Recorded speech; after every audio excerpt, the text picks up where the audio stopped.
country has been witnessing an alarming rise in COVID-19 cases, with the speculations that the federal capital, Kathmandu, is now the hotspot of the coronavirus spread, with several districts in the country reporting a massive increase in the number of virus. The local authority has started imposing restrictions in movement as the country is in a state of undeclared lockdown. Good morning, I'm Amar Singh Pradhan and these are the headlines of the hour. 11 new cases reported early morning today and 641 yesterday take the COVID-19 tally in the country to 26,671. Private hospitals defy government's directive to allocate 20% of their total bed capacity for COVID-19 patients, cite risk of transmission of COVID-19 among other issues. New Zealand's general election postponed for a month, citing the surge in coronavirus cases. The voting slated for 17th of October. And Sevilla wrecked Manchester United's hopes of ending this season with the silverware storm into the Europa League finals with a 2-1 victory.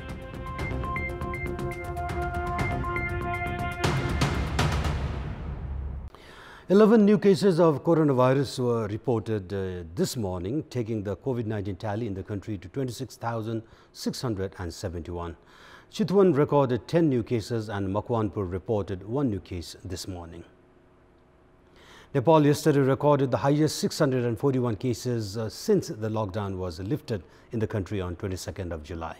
Meanwhile, the Kathmandu Valley also recorded the highest single-day spike of 172 new cases yesterday.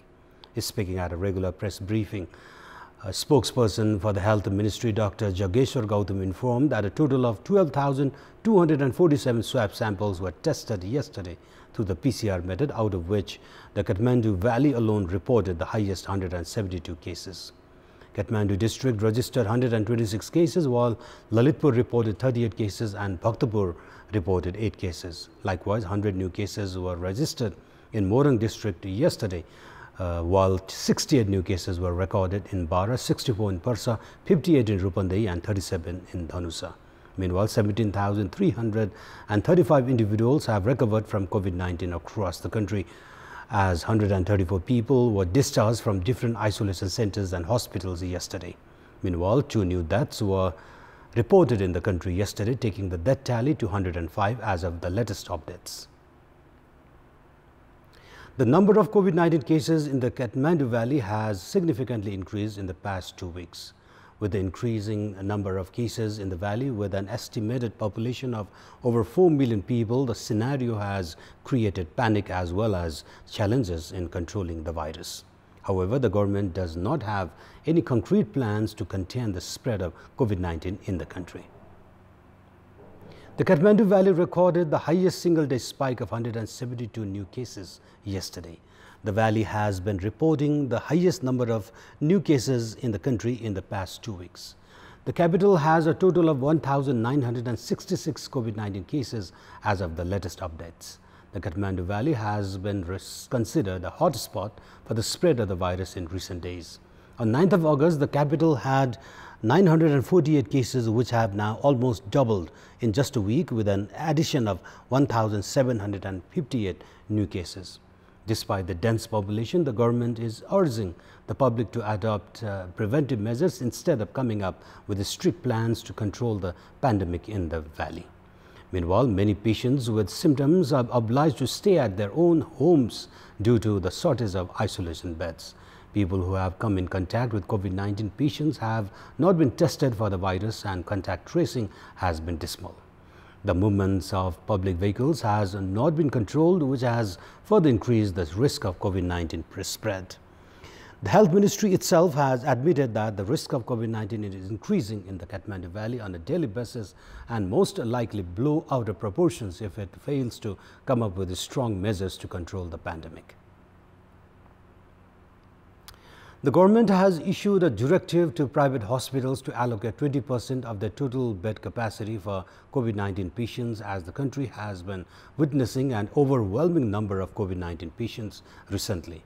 However, private hospitals have been refusing to follow the government's directive, citing the lack of manpower and proper infrastructure, as well as the risk of transmission of COVID-19 to other patients. Madhepur Thimi Hospital in Bhaktapur has a total of 100 beds. According to the directive of the Health Ministry, the hospital should allocate 20 beds for COVID-19 patients. However, the hospital has failed to do so, saying that the cost of operation of the hospital has significantly increased while its income has decreased due to the pandemic. The hospital administration says the hospital will face financial crisis if it receives COVID-19 patients because other patients would not come to the hospital out of fear of contracting coronavirus.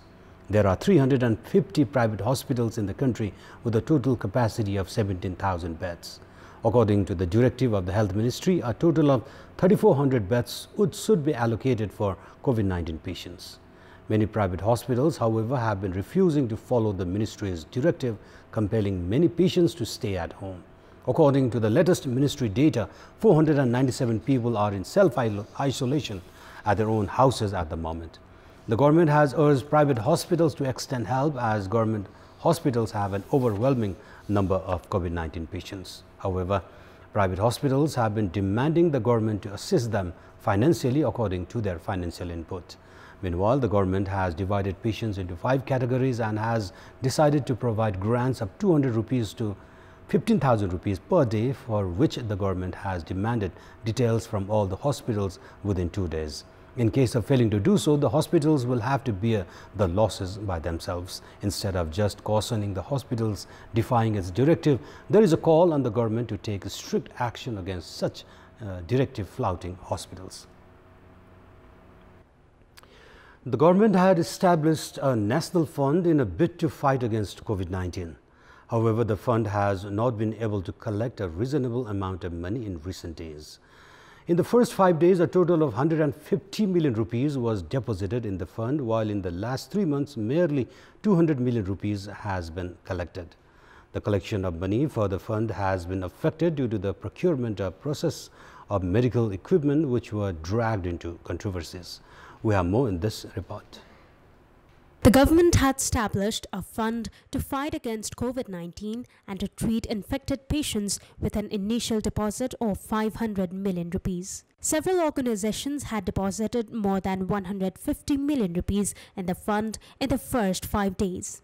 By mid-May, a total of 2.25 billion rupees was collected in the fund. The government had said that the fund's amount would be used to procure medical equipment. However, as the procurement processes were dragged into controversies, the collection of money for the fund has reduced considerably since June, as the Public Accounts Committee under the Parliament has started probing into the alleged irregularities. Merely 200 million rupees has been collected so far since then. The government has formed a 7-member management committee led by Vice Chairman of the National Planning Commission to mobilize the budget. The fund will be operated by the Financial Comptroller General Office as per the decision of the committee. According to the Financial Comptroller General Office, 1.12 billion rupees out of 2.45 billion rupees has been utilized so far. The amount has been dispersed to 6 hospitals across the country, while 1.33 billion rupees is still reserved in the fund. However, the decision regarding the mobilization of the fund budget has not been certain at a time when the Health Ministry is reluctant in procuring testing kits, citing insufficient budget. This has exhibited that the government has once again failed to assure transparency at a time when the country is reeling with the coronavirus pandemic. With the increase in the number of COVID-19 cases in the country, hospitals have been facing difficulty in providing services to their patients. And in this context, we have asked the local residents in Kabra district who should play what role to manage the hospitals that provide services to COVID-19 patients. Let's take a look at what they have to say.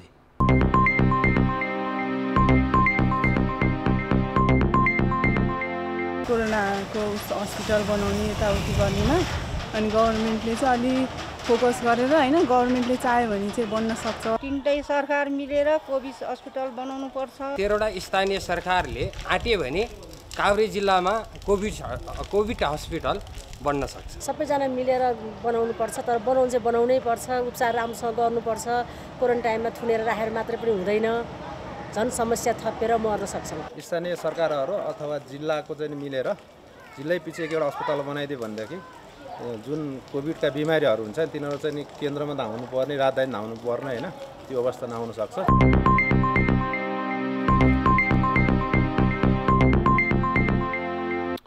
And it's now time for our segment Public Pulse, where it texters with their opinion.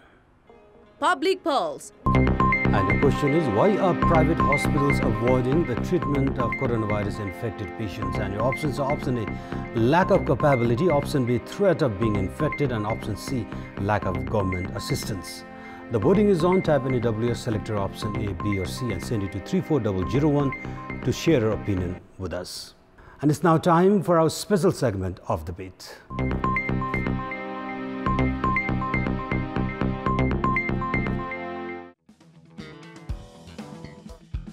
The long-standing controversy over the land of the under-construction stadium in Kavre's Panoti has been finally ended. The construction work will now resume after 8 years of dilly-dallying as Panoti municipality settled the controversy by compensating